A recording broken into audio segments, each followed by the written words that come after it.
I understand you were actually awarded the Rittenhour Prize for truth telling because of your report on the failure that was Afghanistan and our involvement there. You go way back on this one. Yeah, it's something because I had been stationed there first time in 2005, and I saw the situations, the conditions on the ground, and then I watched them deteriorate before my eyes as we kept adding bad policy after bad policy. And in 2009, or no, I'm sorry, 2010, in the Armed Forces Journal, I wrote, I think it was called The Afghan Mistake, that if we don't make significant changes, we'll lose the war. And then I diagrammed what those changes were. And of course, we never made any of those. And, before I had deployed in 2010, I heard David Petraeus in a March testimony before Congress saying everything was on the path to success, that we were on the right azimuth, that we had the inputs right and all this stuff. And now changes were coming as a result of the new surge that Obama authorized, that Petraeus was then leading as CENTCOM commander initially.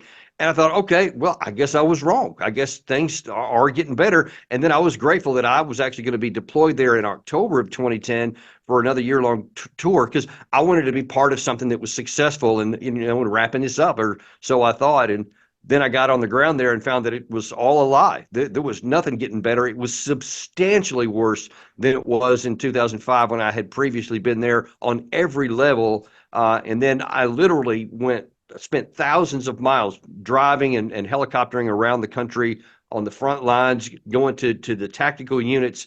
I think I visited 12 of 15 brigades while I was there. And it was just graphically depicted how we were not winning and how a loss was guaranteed if we didn't make major changes. And of course, we never did. And finally, the truth broke through all that in August of 2021, and the spin could no longer cover the rot that had created after 20 bad years of policies.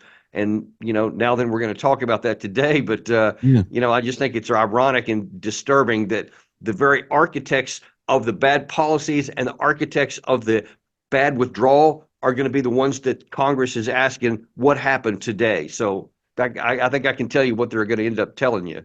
Well, and that will be retired General Mark Milley, former Joint Chiefs of Staff Chair, who's going to be testifying today on this very topic. Am I to understand it could have been a worthwhile endeavor to go into Afghanistan, but we just screwed up?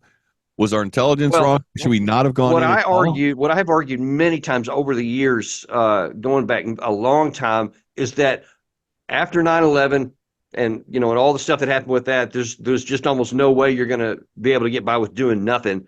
And since the Taliban was hosting Al Qaeda, they were refusing to give them up and all that.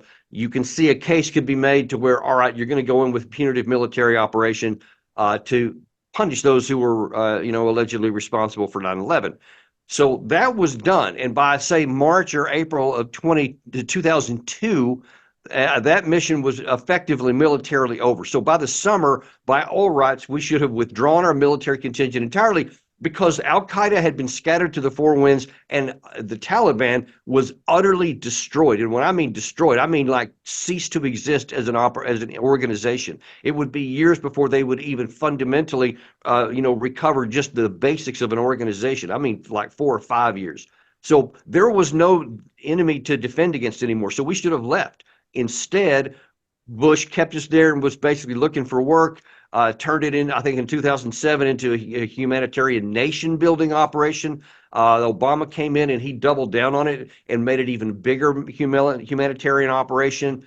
And both of them committed the cardinal sin of committing the U.S. military to a militarily unattainable task, which was a humanitarian thing, bring democracy. What does that even mean? There's no military task that you can accomplish that's going to bring democracy. It doesn't exist. That's done by other means. And so we guaranteed failure. And then we continued to triple and quadruple down with the troops until we got up to nearly 140,000 U.S. and NATO troops, and everything went downhill from there. Well, trying to change the hearts and minds of the people who have very, very, very independent and different political philosophies than we do, obviously a chore. Did our military presence there exacerbate the problem? In other words, make that challenge more difficult? When you've got foreign people invading your country, whether or not you think they're there for a good purpose or not, they're there and they're controlling things. And a lot of people don't cotton to the idea of some foreign power running the show, whether or not their motives are altruistic or not. 100% that was the case. And again, you don't have to figure this stuff out on the fly. I mean, the British going back into the 1800s had two national incursions into Afghanistan that both ended in an abysmal failure and disaster militarily. And of course, the Soviets in the 80s, same situation. So you see that occupying major powers against this backward, militarily insignificant country never came out on top.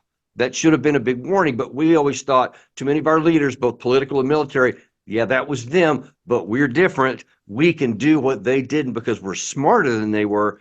And the end, it turned out the way. And it's, in fact, specifically, I remember there was areas on the surge in particular when we brought these, nearly 100,000 U.S. troops in there, is that we went into areas to pacify it where the Taliban was that we hadn't been before. Well, as it turned out, all we did is end up in the process killing through collateral damage and other mistakes, some people who were not Taliban.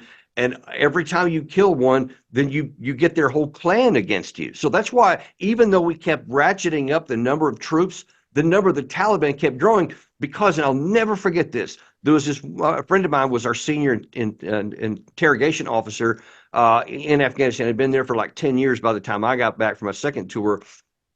And he told me that there was this one mid-level commander that they'd been searching for years. They finally captured him after many missed opportunities. And in the process, he was interrogating him, asking him all these tactical questions. And then he said, and by the way, what made you become a Taliban in the first place? He said up to that point, the conversation had been kind of passive, and the guy was just answering questions. But he said then he shot his head around, his eyes narrowed, and he says, because you made me a Taliban. You guys came into this place where you'd never been before. You killed some of my family members, and now I'm obligated by culture to have to stand against you. So I didn't even like the Taliban, but I had to join them anyway. That was repeated so many times. And by being where there wasn't even a need for our military, we just created enemies. And of course, it's the whole thing was like, basically, there was a bucket of water, and you had this big, powerful fist, and you can jam your fist in there, and everywhere your fist goes, the water is going to dissipate because it's powerless to do anything else. But son, the minute you pull that hand out there, the water comes back in, and it's as though your hand was never there, which is exactly what Afghanistan is today. And I'm glad you touched upon that before we part company, Daniel Davis. Was it an intelligence failure that was our Afghanistan withdrawal? We had this perception, at least the American people, that, the interim government, the government in place there, is going to hold the fort. They're going to keep the forces at bay. We pulled the plug. They left. I mean, and in washed the water that you talked about. Was that an intelligence failure or just? Well, maybe not in the classics. I mean, I'm sure there was some of that, but it was an intelligent failure because it was so predictable that was happening. I warned about that in my 2012 article that when I wrote after my return to say that the generals were lying, because I said about this, they're making deals with the Taliban already. So the seeds were already in place for this, and that was culturally normal. So it should have been predicted. But it was the self-deception over especially the last 7 or 8 years that was the worst culprit, because we kept telling ourselves over and over, we're succeeding, the government's getting better, the Afghan military is getting, they can handle their own missions. It was always a lie, and it was exposed when finally we left and they couldn't stand on their own. After 20 years, billions of dollars, they couldn't even stand for a day. In fact, we didn't even make it out. That's how bad it was.